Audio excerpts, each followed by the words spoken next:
Good morning, Greater Cincinnati, Northern Kentucky, the United States, and the world. My name is Eric Ellis, and I'm the president and CEO of Integrity Development Corporations. Joined this morning by my friend and partner, Tommy Lewis, president and CEO of Make It Plain Consulting. Good morning, Eric. Good morning, Tommy. How are you, my friend? Doing well, doing well. Busy morning already this morning. Woo! Great to have a conversation. Yes, sir. And it's good to be with you. And right on time. So it's good. Right on time. He's a money ball player today. He's getting in right to home plate. Just right there on time, boy. We don't believe in wasting no time, do we? No, sir. That's exactly right. Tommy, talk to me about your week, man. I know it's been busy. It's been hectic. It's hard to believe that the Christmas holiday is upon us, but there's nothing slowing down for us, is it? Yeah, nothing's slowing down. In fact, some things may be ramping up, where, clients are and companies are looking at, really what are they going to do for 2021 in the DE&I space? Right. So they're calling us. And last week, Eric, I had a couple of conversations with some non-American companies. Right. Okay. So the virtual platform enables us to reach out across the globe. So it was exciting to be in the interview process with those potential clients. At this point, Eric, I'll share with you and close my comments around the week. At this point of my personal life and professional life, the business life, I don't take things too terribly serious. Right. I don't. Eric, last week I found myself smiling and laughing in the interviews, kind of just, being who I am. I know what I do, and I've been doing it for some time. Right. So I was just sharing who I was, what I do in the company. And if it lands well with the client, great. If it doesn't, if they see the humanity in me and it doesn't work, I'm like, okay, because I think in this work, it can be difficult in and of itself, but we are all human beings at the end of the day. I love that perspective, Tommy. And that's the perspective of one who has traveled. That's the perspective of us as we mature and continue to grow, as our faith gets stronger, that God's got us. Yeah. And what is for us is for us. Nobody can stop that. And I have certainly taken the same approach, Tommy. We have won, over 90-something% of the things that we've gone after.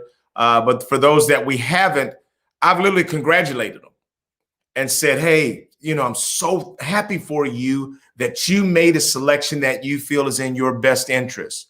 We were impressed with you all's organization. Certainly, we would have wanted to be the organization that served you.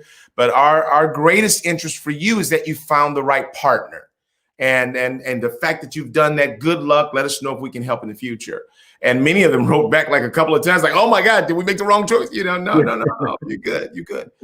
The other thing, Tommy, is that I don't know about you, Tommy, but a number of people have approached us wanting to deal with systemic racism. Yeah. And they want to create an anti-racist culture. Yeah. Tommy, I don't know about you, man, but a whole bunch of warning lights start flashing when you say that's what you're trying to do. And I ask a few questions. I say, well, let me just ask a couple questions. What are you doing right now to ensure that you have a people-centered workplace? What are your HR practices like in general? Or are you all traditional in that you're focused on your products and your services and you think that the people side should be on autopilot? Because see, if you're not doing a great job at that, how are you going to jump into this deep water and think you're going to take this on, Tommy? Yep. I mean, this is an issue that we've been struggling with. I'll tell you, I think nonprofits are more inclined and more prepared, and universities to some extent. Universities are more inclined to have the intellectual conversation and to do the intellectual jousting around this. I would say that nonprofits have the desire to enter into the fray, but then nobody lasts long. And so we have to recognize that human beings are self-interest oriented. Now, if you're out there listening to me this morning and you got a pushback, we welcome that. But I'm telling you, Tommy, I don't see it. I think you got to start sort of with the training wheels on. People don't like to put them training wheels on, do they, Tommy? No. They don't want to put them on, but you got to go get the training wheels, put them on, and get that bike going in a positive direction.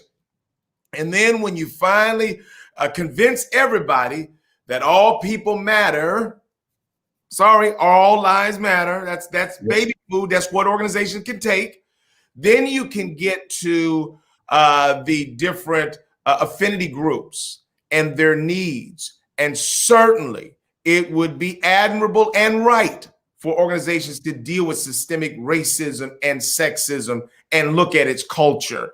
But that's not a place to start trying to, cut your teeth on that one. So that's a part of what I've been running into, Tommy, and thinking, and you know what? It's funny because some of the Black people that are on the line, because they've been stoking this up, at first they're kind of pushing back like, hold up. And then I say, well, then once they think about it, they say, I guess you're right. Yeah. So let me ask you real quick, Aaron. Let's go back to the questions that you were asking. And I thought that's a great start. When organizations are reaching out to you and I and others to address this topic, right? I'm thinking they think it's a topic called systemic equity or systemic. That's right. It's a topic, right? What are some of the questions that you may ask, or even employees who are in the organization? What are some of the questions that they can ask of their employer who's bringing up this topic of systemic racism or systemic inequity? What are the drivers? In other words, what's driving us to want to have that conversation? And I had a potential client that had a pretty good answer on that one. They had a significantly large number of people of color in the organization, large number of women, but their executives were all, white males. So I get it that you have this imbalance. That says that we do need to take a look at that. But then I think that you have to ask the question, so who's driving this? What have they said? What have they done? I think that organizations have to really look at what have we done around the people side of our work in general. We have to understand who our clients are. What does this mean for our present day experiences and our future? What is the openness of our executives to take a look at their own biases? Do they have the ability to recognize and own their biases? Have they said anything around their own biases that leads you to believe that they're willing to jump into this water? I think those are some of the questions, Tommy. Do they know what it means?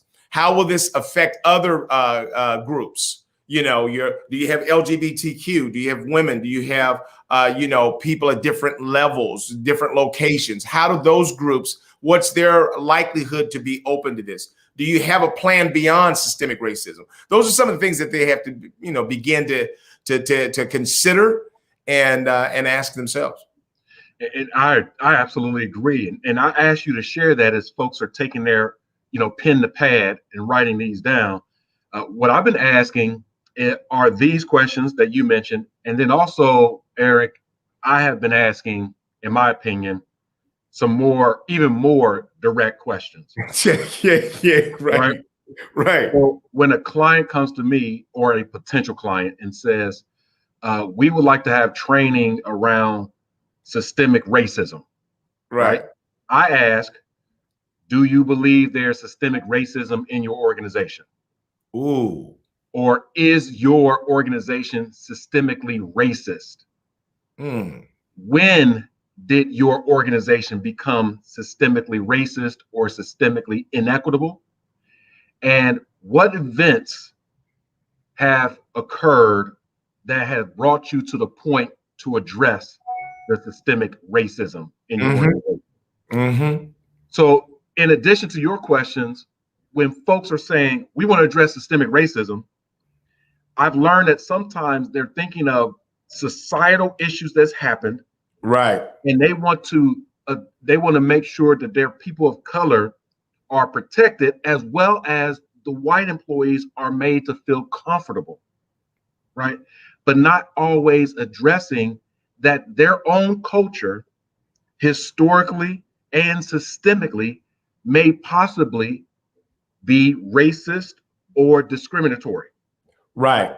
Again, we can go back to large global companies 50 years ago when it was all men. Right. And it was absolutely misogynistic. It was absolutely discriminatory against women, and the microaggressions and even the perceptions that men had of women in the workplace. Right. And so now those same organizations in 2020 are saying, hey, we need to have some systemic racism or systemic inequity training. And I'm asking, when did it start? And they say, well, it started after this one event in 2020, this other event in 2018, this one event in 2016. Right. But your company is 125 years old. Right. It didn't start 3 years ago, and it didn't start with one event. Right. That's not systemic. Right. Right. So Right. those are some of the questions I think that employees should ask. And we don't have to be argumentative or combative, but it's about, oh, where is this coming from? What are the drivers? Who's going to be accountable? And also who's going to be accountable and own the sustained success toward equity, toward the elimination of racism and bias and even homogenism, when we're just all the same. Man, Right.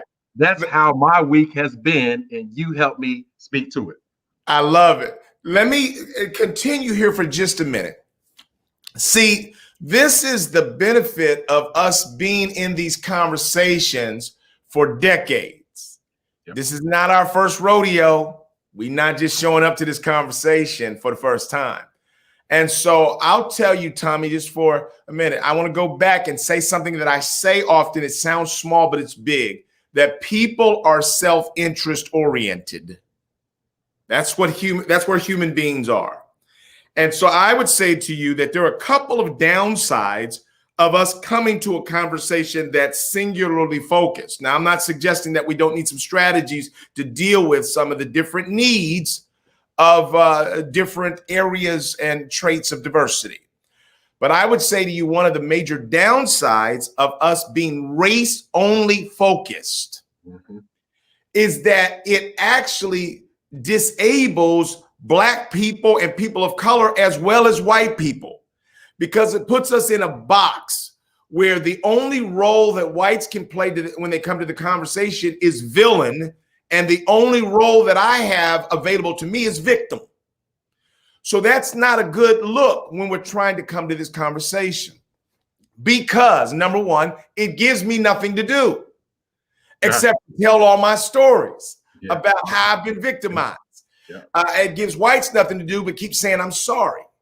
And I think that one of the major mistakes, I'm going to now speak to people of color, because sometimes you want your organization to be quote unquote woke. Come on now. You want your organization to be woke. And so you want them to go after these things, these topics. But the reality is that when you go at race only and you sort of put all white people in this bucket of racist, then you end up having to fight too many people. Literally, tactically, you have to dissect people from one another so that you're not fighting a monolithic group, but you are recognizing that they're not all the same. And so as you begin to separate people by their gender and their sexual orientation and their position, then you can develop some allies along the way who may be experiencing oppression, but in different ways. Now, I know that's a mouthful for people, Tommy, but I've learned that if I allow myself to care about how others are left out, then I also develop allies and people who are willing to listen to our pain as well. So I think that's a mistake that we sometimes clamor for, but we don't recognize that that's cutting off our own nose. Yeah, Eric, I think that's a great point. A great starting and launching point for today in our conversation as well.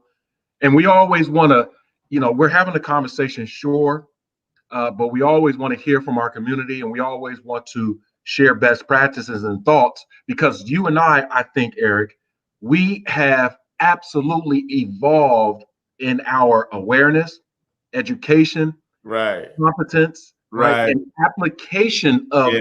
developed skills Yeah. over 25 or 30 years. Right. So Right. that in and of itself is a evolution of growth, right? Yes. Yeah. Where 30 years ago, we may have been focused on race, right? Right.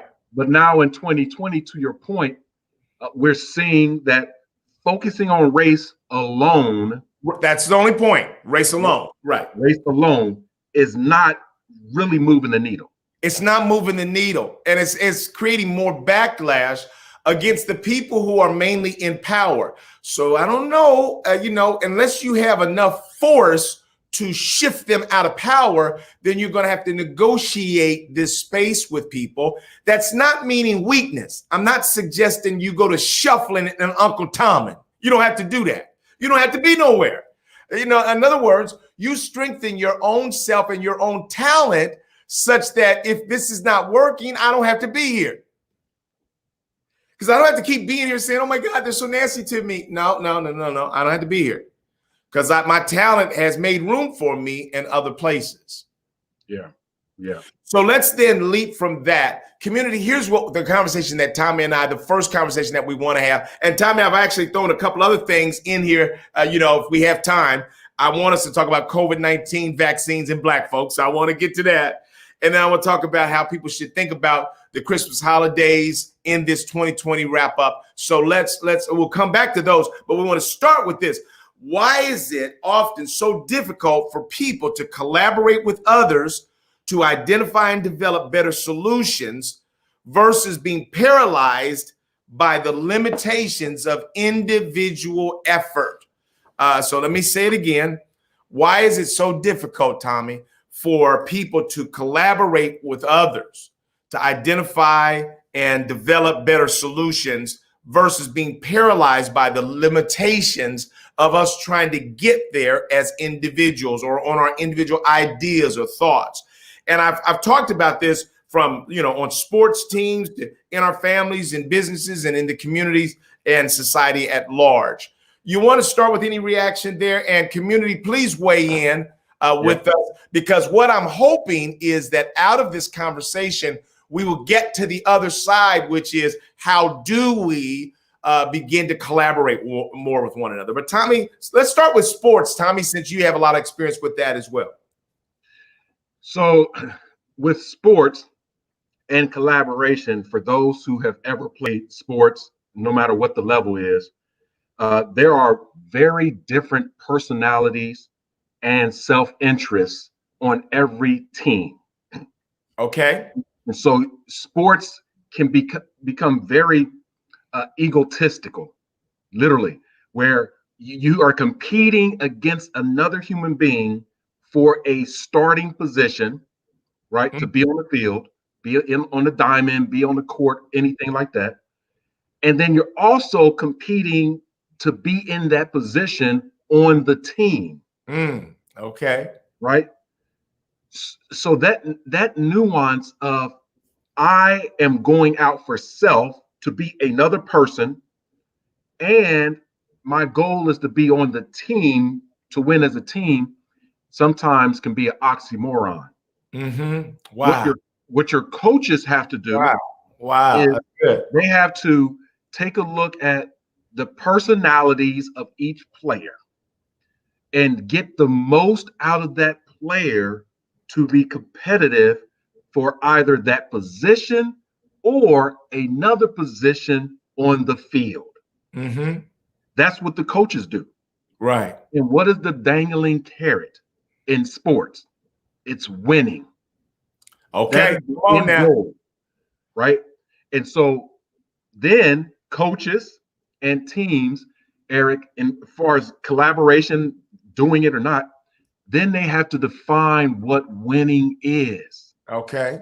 Because some teams believe that winning is actually getting the W Right. at the end of the game. Come And on they now. will win by any means necessary. Come on now. Even if it's cheating before the actual game, during the game, or after the game, right? That's the team. That could be the culture of the team. Right. And then you have coaches and team cultures that defines winning as the process toward improvement. Now, You on fire right if you now, are bro. an individual that's working, if you're an individual player trying to work in the team, and you're saying, well, I'm improving, but I'm not beating out the other player, so I'm losing. I'm improving, I'm getting better as a player, but I'm not on the field with the team. So I'm losing, the team is losing, the culture is losing. This is a lose, lose, lose situation. Mm-hmm. And that's where the breakdown of collaboration is, right? Because the real good individual player will make other players better. Right. And those players will say, I'm better because of that player. That player needs to be with me on the team, on the field, so we can win the W. There's a psychology around this. And I'll close that we're going to talk about other categories of collaboration or lack thereof. But the book, a simple book called The Neuroscience of Inclusion. Okay. It talks about how our minds and brains are predisposed and connected to either include other people, regardless of the scenario, or not. Every team, quote unquote, Eric, is not a team. I've played enough sports and I looked across the field and said, that's not a team. They have 2 or 3 great players, Right. but that's not a team. And they're going to lose because we have one great player, but we are a great team. And our team will beat the 3 great players on their end. Every time. So collaboration brings definitely a benefit, but sports is a very good analogy of how people either collaborate or they don't.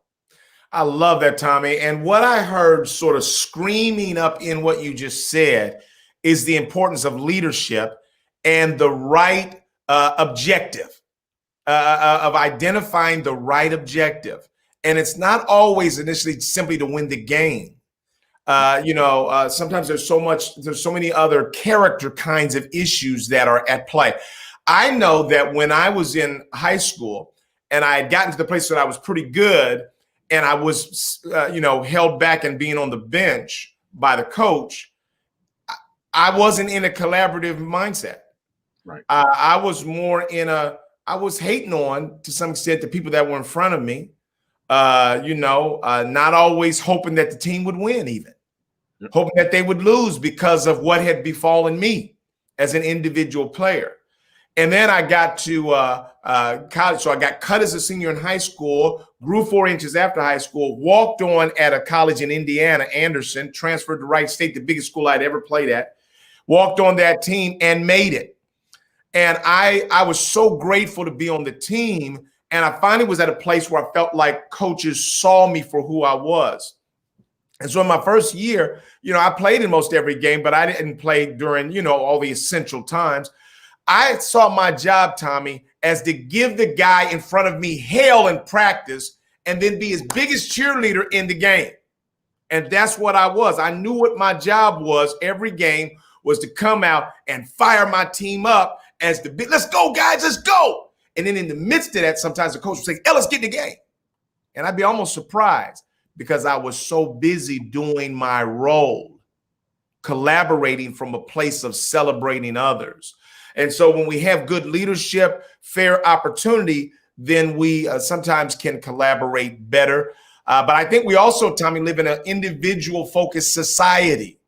And there are so many awards that we heap upon individuals that it's hard for people to sometimes then move to this sense of collaboration. How does that play itself out in our families, Tommy?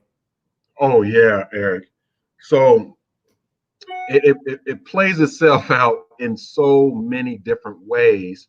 And some of those ways are absolutely felt individually. Yeah. And then some of those ways, the way it plays itself out is it plays itself out and affects the entire family. So here's a couple of ways. One, for those outside of the family who have, I would say, a reasonably good view of what a family structure looks like, right? And the family structure is a process or a system that yields an end, right? And one end is the family moving forward, right? Whatever that looks like, that can be a very subjective observation. Mm-hmm. But the family is moving forward because of, per the look of other people, because of a couple of things. One, there could be a strong matriarch in Okay. the family, Right. right, who is leading from amongst the family, right? The matriarch is maybe not the head of the household, but they're absolutely the leader to keep the family together Mm-hmm. through good times and bad times. If you're on the outside of that family and you know families, and families always have good times and bad times, you can see a family that is, definitely 30, 40, 50 years into their development, Mm-hmm. right? And say, there's someone or a group of people in there that's a nice family. Right. Someone's managing the ups and downs, Mm. right? Right. And if it's a single parent household, for example, like only a mother, right? Then we Right. say that mother is leading from in front, the matriarch in front, inside, and behind. Right. If there's a male or father figure or a husband figure in the family, there, Eric, there's sometimes the assumption that that man is the leader. Mm-hmm. And how does this play out in the families? It plays out because of the reality of what leadership is to keep a family together, and the assumption, sometimes the false assumption, that the quote unquote leader is actually the leader when they may not always be the leader. They may be the disruptor. Mm-hmm. In my family, I have learned, my immediate family, I have learned how to take the lead up front when everyone else was scared, including myself. Mm. There were things that I had to do for the team to collaborate to move the family forward, make Okay. tough decisions, and I was as afraid as everyone else. And there were times, Eric, in closing, that over a period of time, I had developed some relationship with people in my family, like my son, Bryce, and he has taken the lead. This morning, Eric, as I'm Okay. preparing for the show, Right. my son asked me, "What are you all going to talk about this morning?" Right. Okay. And I tell him a couple of things, right? He's actually in bed laying down, right? Right. And the lights are out, and I'm talking to him in the dark, right? Right. And he says, again, what are you all going to talk about? I said, we're going to talk about this, that, and the third. He says, with his head on the pillow, sounds like you all ran out of things to talk about. Oh my goodness. I love Bryce, man. That's beautiful. Oh my God. The truth that comes out of the mouths of babes. Yeah. Oh my goodness. Thank you. So, No, yeah. we good. We good, Bryce. We He good. said, yeah, right. We got plenty to say. And I turn the tables because it gets to a point that I think he was right. We're Right. trying to put things together. And so we're talking about collaboration and family. And so I turned the tables real quick. I said, I know you're sleeping right now, but what do you think we should talk about? Still with his head on the pillow, he says, Dad, I think that you all should talk about how Black folks who practice Christianity could be hypocrites. Mm. I said, what? He says, Wow. because if we were enslaved Jeez. by people who were Christians and we were originally not Christians, now most Black folks are Christians. Isn't that hypocritical for us to have completely accepted what our oppressor made us do. I said, man, you want to go on the show today? He says, I'm not even ready yet. I said, next week, the week after, we're going on the show. Right. That is how you collaborate in the family, because I and you and other community members have been watering that seed in Bryce for him to articulate and represent the Lewis family, right? Right. So that's what that's about right there, Eric. Right. So, so let me ask the community. So, first of all, let's acknowledge that we have a number of community members. We thank you all for joining us, Ty and Terry Lewis, Terrence Lewis, Bill Brown, Kendall Wright, Rico. We really appreciate all of you joining us this morning.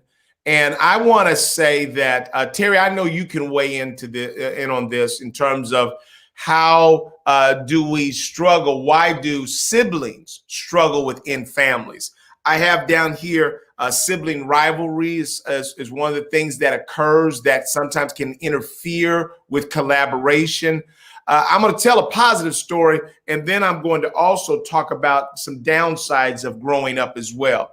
So I remember so a lot of times, so people, as they come through this 2020 year, Tommy, a lot of people are struggling economically. Yeah. And some may feel as though economic struggle is the greatest battle that people can face. Mm-hmm. And that because some people are facing that battle, Tommy, if things go better for you and I, then we have to kind of don't say nothing. Yeah. Because other people are struggling. But here's what I remember about struggle. I remember growing up, my father was an entrepreneur doing diversity work, and he went through a season of struggle. I'll never forget the winter. It was a cold winter. He couldn't buy a coat for my sister, and he wept about that because he felt as a man he wasn't able to do his role. And so I had a job, Tommy, working at Scoreboard Restaurant. And every time I would get paid, my dad would ask for my little check. And my mother was embarrassed that he would ask for my little check. But you know what I felt? I felt like I was helping the family. Yes, sir. I mean, my heart was like, whatever you need, Daddy, like whatever you need, Pops, I'm here for you. He said, Eric, look, he said, keep track of how much I owe you because it's like a savings account. No problem, Dad. No problem at all. My mother would be like, Ellis, quit taking that boy's money. I'd be like, nuh-uh. Mm-hmm. It's my daddy. Whatever he needs, he's got. And I'll never forget the day when I was 18 years old that he returned my money to me. And I bought my first car with the check, the money that my father had returned to me. That's teaching you about collaboration as a family where your father has to ask you for help. Now, one of the things that we do in families that doesn't build good collaboration is when we pit kids against each other and we start handing out compliments. Okay. We start giving kids reputation.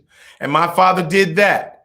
You know, he called my older brother basically almost like the boogaloo N-word. And that's how he would define him. And I was his businessman. And then my two younger brothers were scholars, you know, that kind of thing. And so he had images and reputations for everybody that in some ways built sibling rivalry in the family structure that happened in dysfunctional ways. Tommy, I see us giving kids nicknames and ailments and problems and things that they have, whether it's a big nose or big ears or whatever, in ways that are hurtful. And I think that we're sending messages that then make it hard for people to love each other and work together collaboratively. I don't know if any in our community want to weigh in on that. Tommy, what are your thoughts about that? Yeah, I think that was profound, Eric. And again, would love to have the community weigh in on the nuances and complexities of collaborating as a family. When you talked about the rivalry, right? Sibling rivalry. I could see that happening. Not only with the kind of the birthed families, but when you have adopted families, you have blended families. Yes. You have surrogate families, Yep. and then it gets even more blurred around what family and how family is defined, Yeah. right? So you Yeah. bring up a great point because I'm in a blended family, um, and actually it has never been defined. Right. Uh, I've projected what family is based on my own experiences with my family, right? Right. Where in fact, where I grew up in a family that had a mother and a father who was there, who were present. Right. And I grew up in a family with a mother and a father, Eric, who really put a lot of emphasis on eating together, especially at supper time, dinner time. And Mm. during dinner time, uh, we had to have discussions, conversations. So a lot that I know about my family, my mother, my father, my sisters, the world was around the dinner table.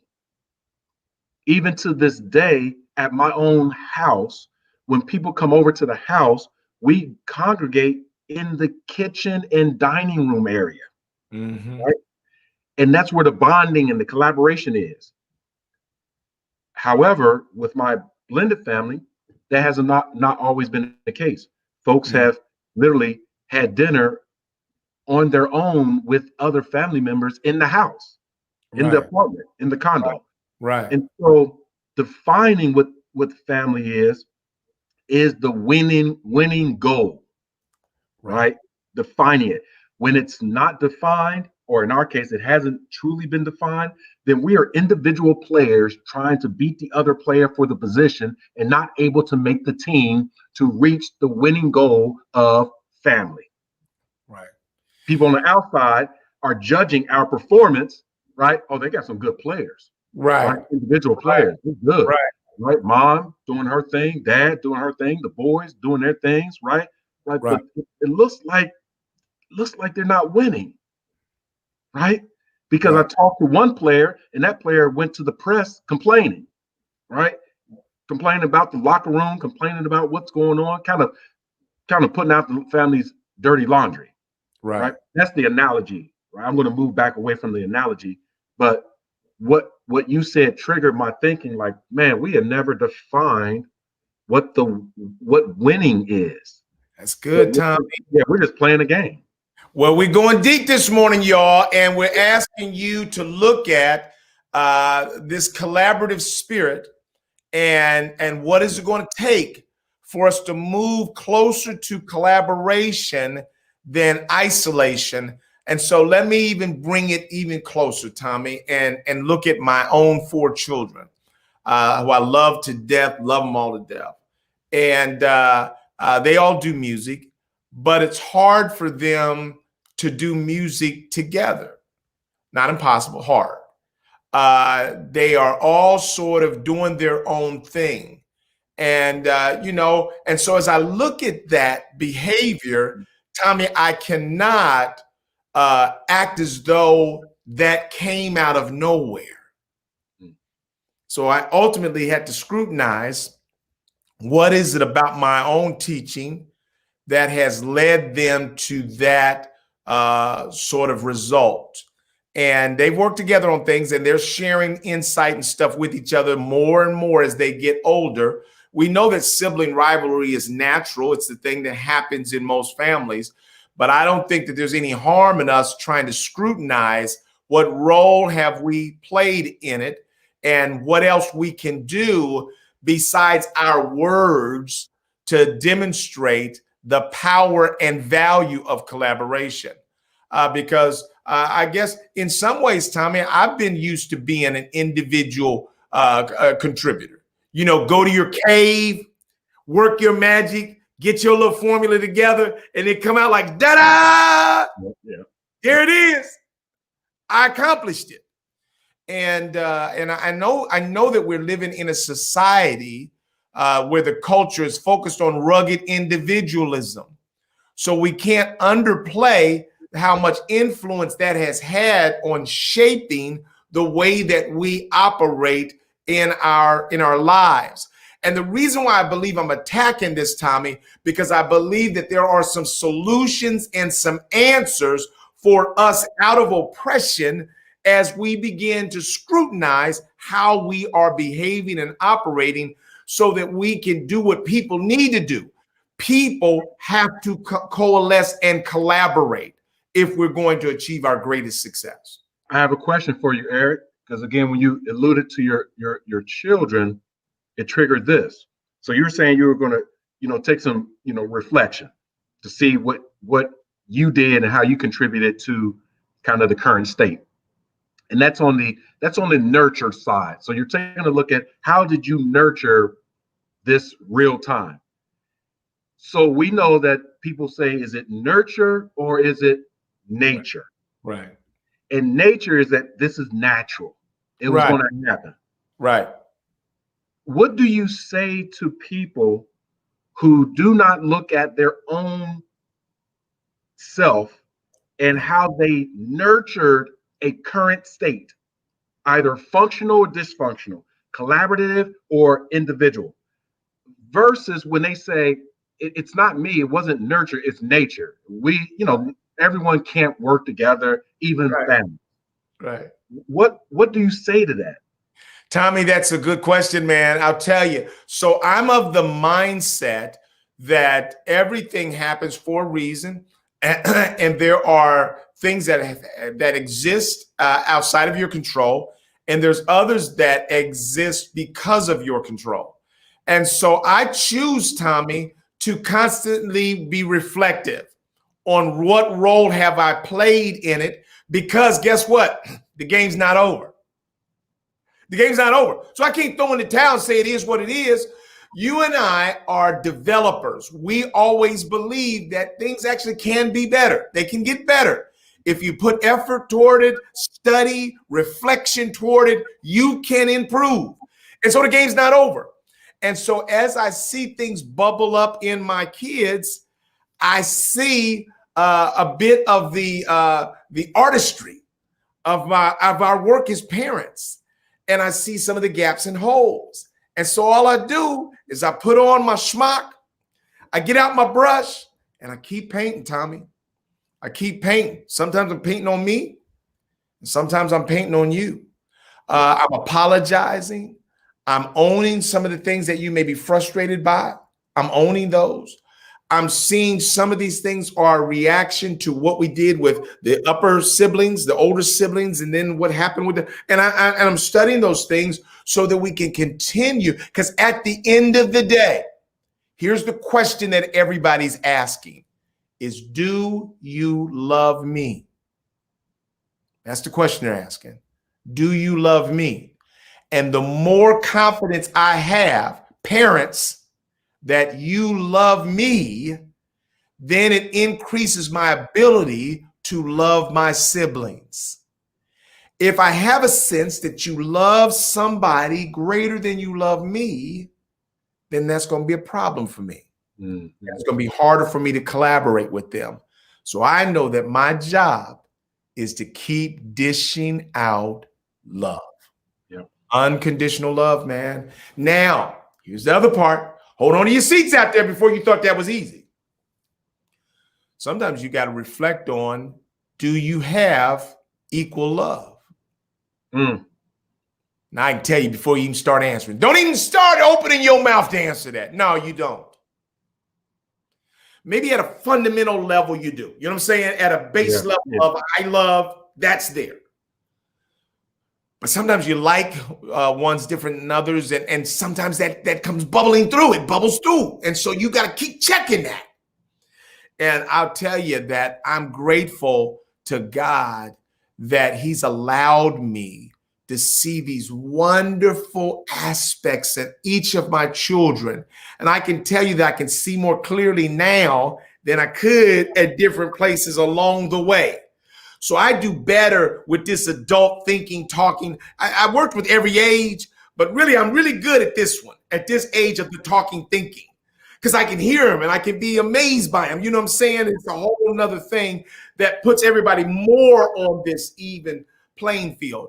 And yet still there are aspects that I like in some. I like this part of your character. I don't see it in you, but I still love who you are, because every part of you is a reflection on parts of me as well.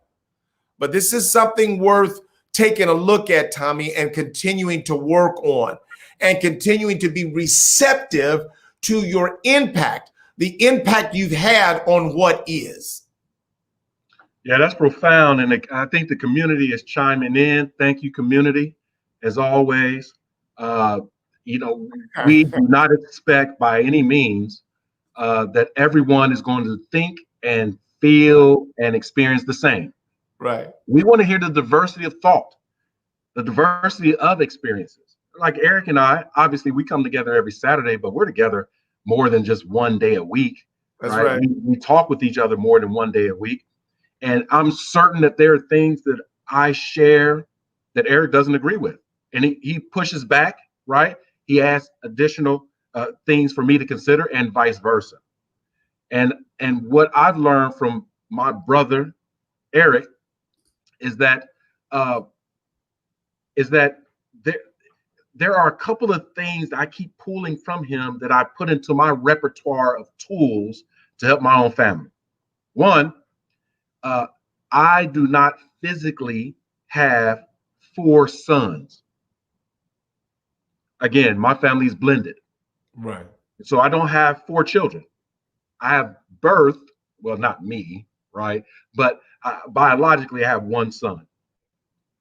And so when I hear Eric talk about his children and the dynamics of his children and having to reflect back at himself, I take that information and then I customize it for my own.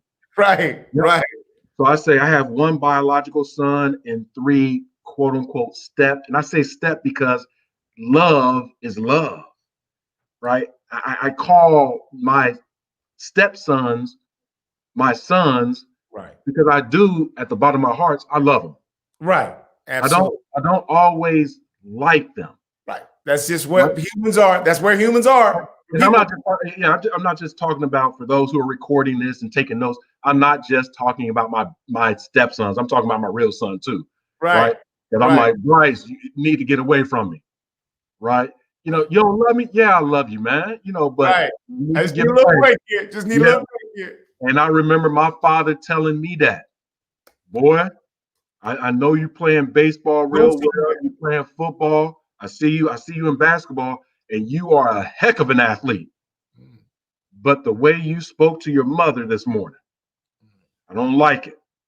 Okay. I remember my father telling me that. Wow. And I was so clueless about my arrogance and my individualistic ideology that I didn't know that other people were watching. And this is what I learned from Eric and from others, that people are always watching.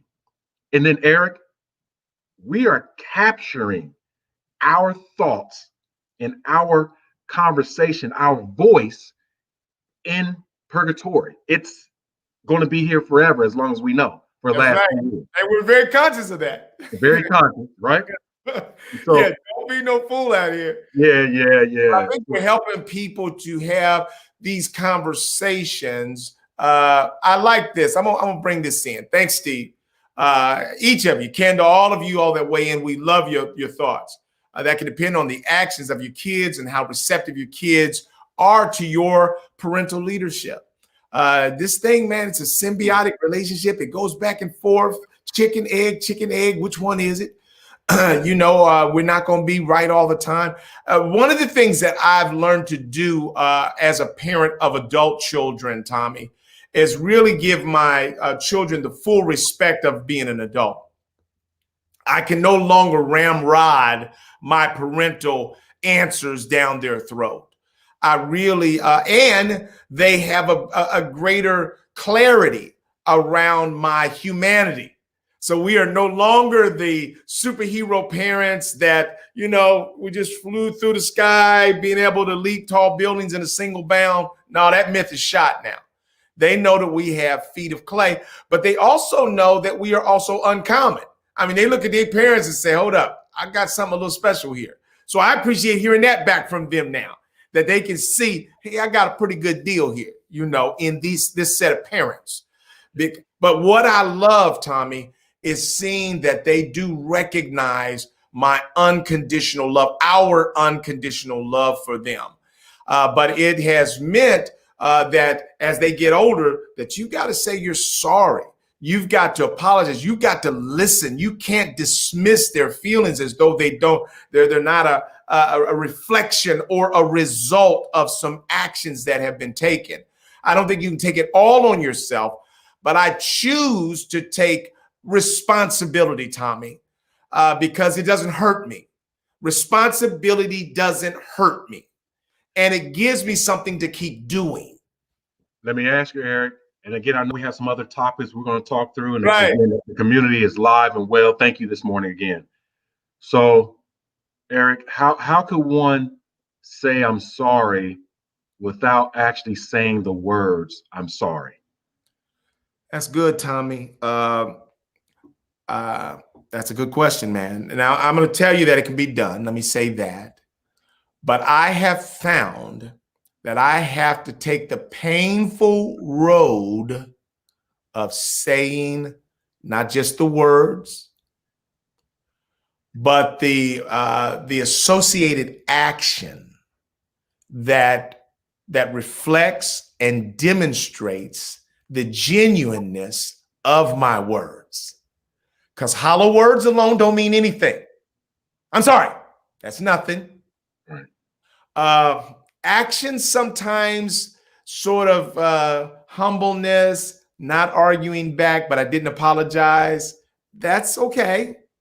But I think the combination of the two is useful, Tommy. It's useful for both parties. It's useful for my kids to hear me say I'm sorry. And it's useful for me to humble myself, my big mouth leadership, I'm daddy's self. I don't like coming off that perch, Tommy, sometimes to say the words. I don't. I'm just going to say that out loud. I'm going to scream it. I don't like doing it. But I have found that when I do it, man, I did it one time with my middle son so genuinely. I mean, tears. Son, I'm sorry. Daddy, you good. No, Daddy, it ain't like that. You good. I got it. I got it. You love me. And you're admitting that you were wrong. Mm-hmm. I got it. But son, I need you to understand, because I'll tell you, Tommy, I need him to see that image. Because he's going to be in situations in his life, Tommy, where he needs to hearken back to that. To know that there's one on planet Earth who he is certain will go to war for him, will live and die for him. Yeah. He needs that image of daddy broken over the thought that I made a mistake that harms you and your psychological safety. Not willing to do it. My love is strong enough to carry me to a genuine place of prostate. Yeah. I think that's great. Again, love to hear from the community. And my question was not real. It wasn't that you don't say I'm sorry, right? And it was coming. My question, Eric, was coming from, some documentaries I've been watching of late with, people of color back in the 30s, 40s, and 50s, which was a different time. And there were some documentaries around men and how they behaved. And they didn't cry, publicly, and they didn't say I'm sorry or my bad. And they were still collaborative. And I personally believe that one should say I'm sorry with words, as well as with actions, as well as with spirit. Ooh, words, action, and spirit. And spirit. Jeez. Right. So it begins with the spirit when that thing is on you, that thing. And then I think it goes to the words, right? Once that emotion drives that voice to say, I'm sorry, and then there's a behavior of repentance, a behavior of apology, right? behavior. Those are my thoughts. I see a couple of Tommy, folks. Steve, I hey, love those. I love what Steven said here. I find myself the more secure and genuine I am with my thoughts and actions, the easier it is for me to say I'm sorry or apologize. I Uh, agree. I'll tell you the other thing I would say, Tommy, it's easier to apologize when you see it. Yep. What about when you don't see it? When you don't see your mistake? I'll tell you that sometimes I've had to jump into the water of apology even when I didn't think it was on me. And I find that, because our mind doesn't always, just like we have unconscious bias, we don't have we don't have 100% clarity on what transpired. So sometimes our mind is not letting us onto our role in this issue, and so sometimes I don't see it. But I have found if the hurt is great enough on your side, and it's not damaging to you for me to apologize, then apologies are always helpful for me. Yeah. Again, Steve is chiming in. Dan shares a good point. I'm right. I'm going to bring that. I like that too. I like that too a lot. Right. What's the forgiveness you've been postponing? That is a good question. Mm-hmm. Again, this is all framed around collaboration. That people will engage with people. We are humans, and we're trying to make amends. We're trying to collaborate. We're trying to work together. I need to think about that a little bit. I know, Tommy. I'm right. Here's the thing. I think that what it is, number one, our pride and ego it's creating interference. It's like a bad signal, if you will. Okay. Our pride brings interference. And so it creates a bad signal. And so then it's very difficult for us to ask for forgiveness. Sometimes we don't want to humble ourselves. We don't want to put ourselves in that position of giving you the power to forgive me or not. If I postpone asking for it, then I also postpone you having the power to believe that I need your forgiveness. Mm-hmm. And so all of that can be dysfunctional, man. Some of that you got to go get some counseling to help you with. But I'll tell you, Steve said, the more secure I am, the easier it is for me the older I get. I can't say that it's easy, Tommy, because it's not. Let me state that. It's not.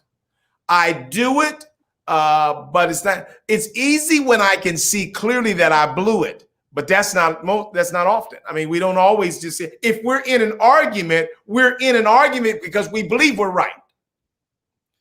And so you don't just jump quickly from believing you're right to knowing you're wrong and apologizing. So yeah. Sorry to jump in there. And as soon as you said that, I thought back to my, opening comments with regards to sports. For me, Eric, it's easy for me to say I'm sorry. Excellent. Right? Because I refer back to sports. I know when I made a mistake and I was told. And sometimes when I didn't know, I was told. Right. And you ran the wrong play. You dropped the ball. I can tell that, right? Or you didn't do this right. And I wouldn't say I'm sorry. I would say my bad, right? Or my fault. Right? That's an apology, different word. Now with more security, now with knowing myself, I'm playing the game of life and not the game of football or basketball or baseball. I'm playing the game of life. And so when I'm interacting with people, be it in my family, not in my family, even when I'm doing training and I make a mistake, right? Like I have, and I talked about, inaccurately sharing feedback on a Vine or the, communication, the comments. I said, I'm sorry, because my spirit is always to be good. It really is. It's always to be good. And when someone is interpreting those intentions wrong, or my behavior is not clearly reflecting my intentions Mhm. and it's being called out, then I have to apologize, right?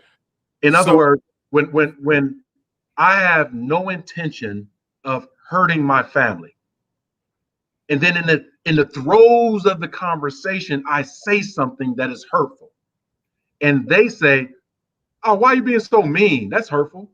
I right. have to quickly reassess wait a minute, what I say, because I'm just talking, right? And oh, my bad. I I did not mean to say it. So it's easy for me to be like, my bad, my fault. I apologize. But then I do have to just give that apology over to the other person if they accept it or not. And sometimes they do not. And I have to Ooh. yep. Okay, now I'm gonna jump here, Tommy. This is into the deep water. I'm jumping into the deep water because I see mostly brothers here. And we got a community of brothers. So good, we can talk to each other. Who apologizes most and best between men and women in a relationship? Men or women? Now, I'm going to tell you, let me jump out there a little bit. Yep. I pray she's not looking at the broadcast this morning so I can slip this in. Otherwise, I might see a comment come up from her. But I think at times, I think it differs by family. So I'm not going to make a blanket gender analysis here. But I think that the stereotype is that men always do worse at this than women in relationship. And I'm not sure about that. I think saying I'm sorry is a hard thing for women to do as well. Do you think there's any gender differences there, Tommy? I think that there is a gender difference on how the apology is accepted. Ooh, jeez. Go So, there. Say so more. men apologize maybe as much as women do, but I really believe, and per my study of social and behavioral science, not that I'm an expert, Right. that in general, as boys are brought up to be men, and the things that boys do with each other and with others that create environments for us to apologize. Once the boy, the man, the male has apologized, then there is typically with other men, there's a quick acknowledgement of Mm, the deed or the speech that caused the need for the apology, and then the either the acceptance of it or not. In right. other words, Eric, I said something wrong to you. Right. You know I said something wrong to you. Right. Right. But over the last 3 months, you're like, I know that brother is gonna, we're gonna have a talk about this. Right. And then I come back 3 months later. Hey, E, remember a little while I was back on the golf course? Man, I had said something to you. I don't remember exactly what it is. You remember, right? But hey, I know that didn't land right, whatever. You remember the exact moment, the exact thing that was said, the event. Mm-hmm. And then you say, I'm glad you recognize it because when you said this, it rubbed me the wrong way, but we good, right? I'm good that the event happened. I know what it is. I'm good that you apologize. We're good. And now we've brought closure to that event that created the need for the apology. That's excellent. So now, event after event after event after event, the male apologizes with the assumption that now that I've apologized and you have accepted, it's over. With women, I think it's a little bit different Yeah. in general. It's not as much of the event, which is important. It's not as much the apology, which is important. It's the rationale. Do you know why you are apologizing? And that you thought about, did you think about doing the event to have you apologize? That's what it is. That's why it's easier for women because women will believe that they're thinking about the events that they're doing the speech such that they don't have to apologize. Men are just going through and events happen. Man, I made a mistake. My bad. Women, they say, I don't want to say this to them because I may have to apologize until they or we are emotionally hijacked, where we don't control what we're saying or thinking, right? And it just comes out, that behavior, etc. So men and women, I think, apologize the same in different ways, but we receive and accept apologies differently. I really Yeah, do. I like that, Tommy. And I think about this, and I do think that it's because of the nature of the relationship. When you talk about things that you might do that don't reflect who you are, you know, we were on the golf course one time. You did something that didn't reflect totally who you are. When that occurred, in my mind, it didn't affect the total body of work of Tommy Lewis. Yeah. It was a blip along the way. Yeah. The body of work remains intact. Then when you come back, say, hey, remember, da da da. I'm sorry. Okay, you closed the loop on that, but it had not impacted your total body of work. Yeah. That's not the same in relationships. In Right. relationships, women, it starts affecting your body of work. Yes. It's like when you blow it. Hold up. I don't know if I can go forward with you with this this loop unclosed. And so your body of work is always in jeopardy. Yes. It's Come like, on. we've been together now 20, 30 some years. I'm still, got to prove that I love you. And I think that may be something that God has put in us to help this relationship remain fresh enough that you're always working. Maybe that's it. I don't know, Tommy. But I think that it's certainly, somebody said locus of origin. Let me see what they said here. And I want to, Kendall, talk to us again. What do you mean? I like this. Locus of origin, internal versus external, different for men and women. If you have more to say on that, I'm very interested in that. Tommy, any thoughts about that between how men? I think that certainly friendship relationships are different than love relationships with a significant other. There are different expectations that we have from one another. And so maybe there should be different, pressures that we place on one another. I'm not sure. Yeah. Yeah. So, our community, and we, like you said, Eric, we got the brothers on point this morning. And Steve had talked about, if you want to get off the couch, and I completely get that. And in my mind, that's like a goal. So if I did something or said something that landed me on the couch, Right. right? I'm getting up there. The goal is to get off the couch, right? And in some cases, and selfishly, by any means, hey, I'm sorry, right? I don't I don't remember what I did. Right. Yeah. Right. I remember what you did because it was January 23rd, 2016. Oh, you talking about almost 5 years ago? Yeah, 5 years ago. That's what landed you on the couch today because you did some of the same thing. Seriously, I want to get back off the couch. Right. And then even more seriously, I want balance, right? In my collaboration with my relationships that I have, there's always some disruption. And I'm even killed.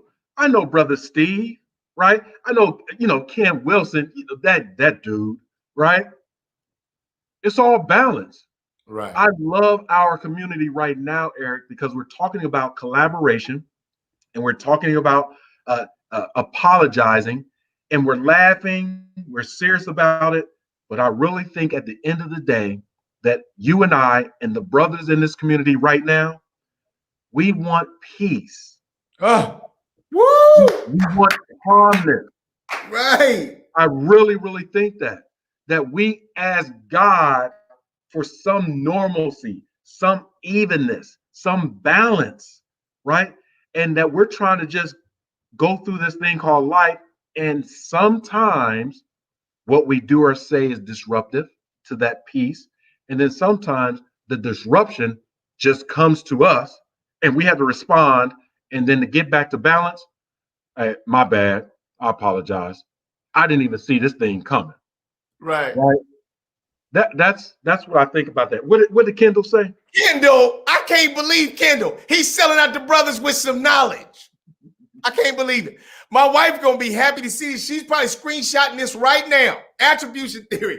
Women more readily own their behaviors. Men tend to attribute the behavior to external sources. This had nothing to do with me. The real me is all the stuff out there that caused me to eat the cat. You know, that's funny, man. See, you can't have these smart brothers, man. I'm done with you.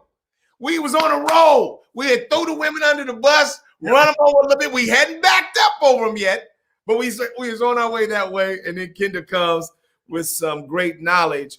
Yes. That and the value of this point, this doesn't answer all relationship challenges, realities. But what it says is that our blindness of ourselves is sufficient, that we need to always consider that our mind is not being our friend as we're trying to analyze who's responsible for the conflict that we're having. Now, I know that's it with me, man, because my mind's not always my friend. It says, Eric, you didn't do nothing. What you did was not that bad. You know, you're the nice guy. You're the reconciler always. You know, that's what my mind is telling me, which is not true. My mind doesn't talk to me about my stubbornness because ain't nobody going to be more stubborn than me. When I finally get there, Tommy, bro, I'm a lion at that, you know. And so what Kendall is saying is very important. I think it's very important. Again, we're having this conversation, Eric, around collaboration, particularly in our families. But I believe there's some core principles that translate over into other aspects of our lives with regards to collaboration. So one of the core principles that I'm hearing is love, right? Yeah, absolutely. Love versus life. So if we go into the community, if we go into the workplace, do we ever assess our love for another person? Or is there different? Are their differences more prevalent than our perception of love? In other words, do we see the difference? Do we see that they're a person of color? Do we see their religion? Do we see their orientation? Do we see their class or their role in the company? Do we see what their job is versus seeing them through the lens of love that God has given us to see them as another human being, to allow us to be more readily acceptable to collaborate with them? Again, collaborating with them in the name of love toward the goal of humanity, where I believe that the opposite of love or a contrary of love, maybe not the opposite, maybe hate. Where hate comes in is where there's some misunderstanding or just ignorance about that difference, and there's not a common goal. At least the common goal is not humanity, right? Because I've talked to other Christians who believe in the same God that I do, God as it's called, capital G-O-D, and they articulate and behave and speak a lot of hate and not collaboration. And I'm thinking, this is in the workplace. Like, help me understand how we're going to work together, how we're going to collaborate, where you have this energy in you. Right. And it could be another woman, it could be another man, it could be all that good stuff. But at the end of the day, this translates, this collaboration through love, understanding the differences, translates across family dimensions and goes into the other dimensions of diversity. So let me pick us up, and I'm going to lead us to our final area around collaboration. And we are not going to have enough time to do this one. But here's what I want to ask, Tommy. I want you to weigh in on it. Community, I want you all to weigh in on this as well.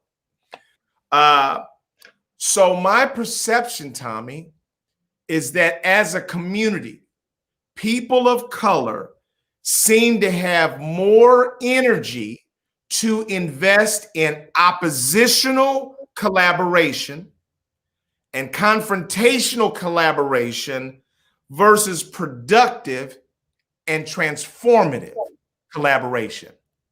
In other words, why is it that we seem to have more energy to come together, dogging out or fighting back or opposing the man, police, when they kill unarmed? We got a lot of energy for coalescing around that, but we have very little energy to collaborate with each other around productive and transformative actions. Do you see it that way? If so, why is that? I do see it that way. And I think it can be complex, but it also can be simple. It's the energy that it creates. The conflict, the disagreement creates energy, right? Ooh. That's the fire, the flame. We pay more attention to that fire and that flame than we do the heat. And so when we're always warm with folks, right? And what we do is generating some positive energy, but it's just the heat, right? Especially in this time when it's cold, we have the heat on. We don't think about what the temperature is when we're comfortable with that heat. But when there's a fire, we look at the fire, we gravitate to the fire. The fire, the flame is fascinating. It's intriguing. It creates some, it's provocative, right? And so when I turn on that flame and I see it, I gravitate to maybe start another spark to create another flame. Right. Now, wow. We on something. Yeah, that's the analogy, right? Some people are indeed gravitated to the flame and the fire, the drama, the discourse, the conflict.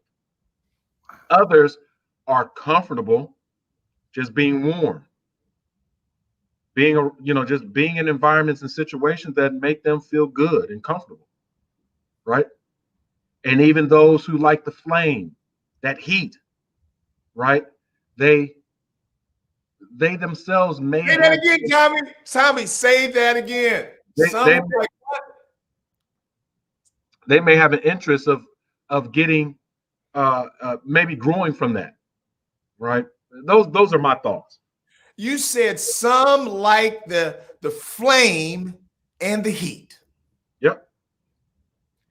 Wow. Some like the flame. Yeah, I feel like William here. That's what I feel when I said it. That's exactly how he said. I absolutely see it that way.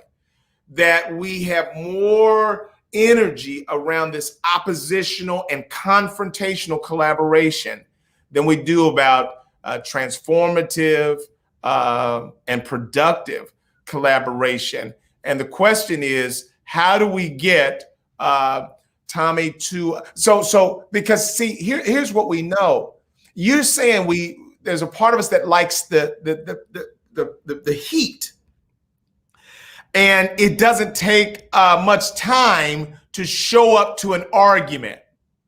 It doesn't take a lot of sustained energy to just cut somebody out and then get that off your chest.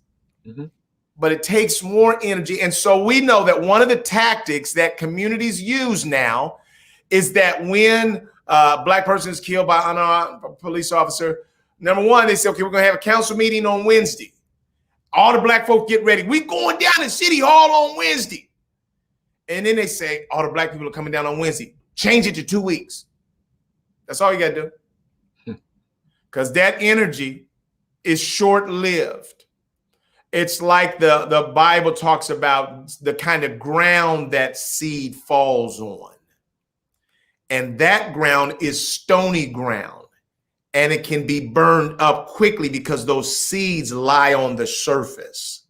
We've got to find a way to get our energy into good ground, Tommy. Yeah. That's where we've got to go, man. And because I find us over and over wanting to repeat ourselves to try to validate our view of life and our victimization. And we just want to live there. Like, can people validate that I'm a victim? And so I'm going to scream that until people validate that. But all the energy that I'm using screaming that or coalescing with others around that doesn't use the energy that I have available to advance the ball and to move us forward as a people. And so as we talk about collaboration, Tommy, that's what brings us to this point. As we looked at it from family, we could talk probably a lot more around business, but I think, Tommy, we've got to help our people. Bill says its answer will change us as a people. If we find, and you and I said it from the beginning, that us coming together to do this broadcast, I've never done anything like this in my life. I've never been in any sustained conversation like this in my life. Right. This is brand new. But every time we talk, I'm certain that iron is sharpening iron. But even more powerful than that is when this brilliant community weighs in. Tommy, we don't have enough places that we're doing this, man. No. And we've got to really, there's this whole new thing, this new platform that's happening called Clubhouse. And so it's the new craze and everybody's going to that. I think this needs to be one of those rooms that we're talking about as a people, is how do we collaborate not only with other people of color, but people of goodwill that want to transform the world around us. I'll allude to and draw people's attention to Bezos, Amazon CEO, wife divorced him. She got $35 to $40 billion, and she just gave away $4 billion. Tommy, if you haven't seen it, man, take a look at it, man. What she did, she had a whole team that vetted real solid community interest in people that were doing great work around the country, around the world. And she gave money. She gave over $4 billion, man, to historically Black colleges, to United Way groups. But she had studied them to see who was effective. And then she gave them unrestricted money. In other words, we studied you, so I don't need to put any strings on my money at all. Do what you will. And Tommy, I think that that's where we've got to get to as a people, where we can begin to sort of put our tentacles out and come together in ways that make us more and that allow us to be more successful. We can't have all of our energy for confrontation and opposition. We have to reserve energy and invest energy in positive collaboration. I absolutely agree. Some of that flame or high heat energy will burn out. It will burn you out or burn others out. The alternative is the energy of love.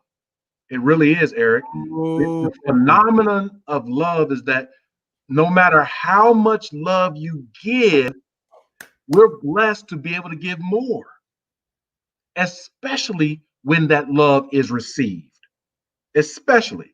So if you're giving who you are in the name of love, if you're doing what you're doing in the name of love, if you're interacting with someone or some people who don't necessarily agree with you, they may be counterproductive, but you're approaching the situation and the event in the name of love, you will have more to give. Eric, the work that you and I do with companies and individuals, it can be exhausting. There are always barriers and pitfalls in pushing the big boulder uphill. But for 30 and 40 and 50 years, and before me and you, people have been lifting that, pushing that boulder because they love even the potential of growth, right? The potential of growth.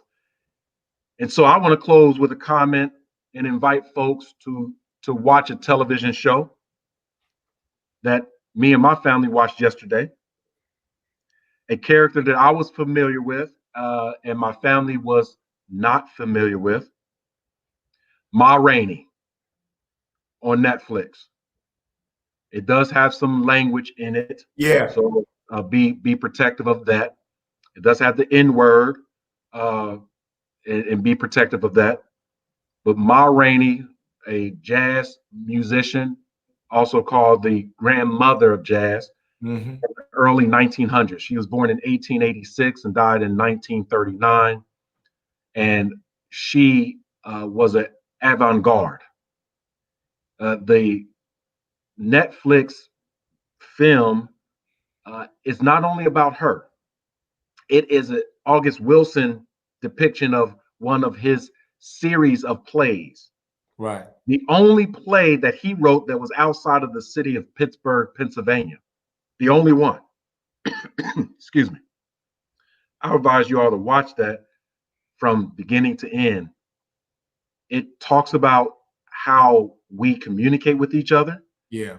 how we interact with each other, our individual interests, our collective interests, our fight for our community. And our could be any community.